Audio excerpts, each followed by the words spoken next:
بسم الله الرحمن الرحيم. maanta 4:35 daqiiqo waxaa ka dhacay xabsiga dhexe ee Muqdisho fal dambiyeed oo maxaabiista halkaas ku jirtay qaarkood ay ku kaceen ay la wareegeen hub ee dagaal ku qaadeen ciidamadii halkaa joogay. waxaa u suurta gashay ciidamada dawladda in nimankaas oo fal dambiyeedka ku kacay ay la dagaalamaan oo ay gacanta ku dhigaan.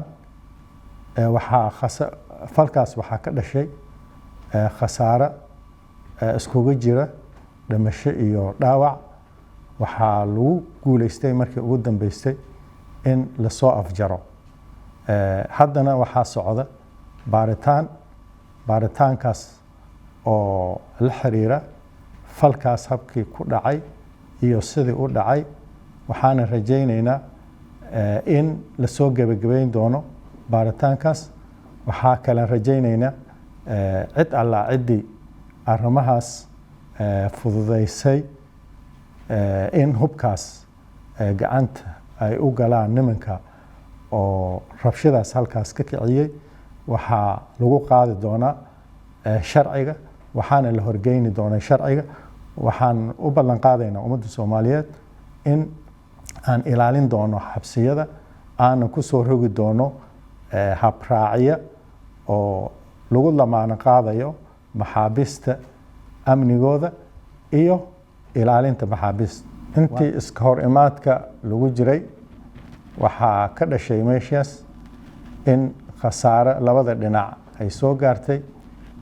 ciidamadii dagaalamaysay iyo kooxihii abaabulanayay oo halkaa ku dagaalamayay.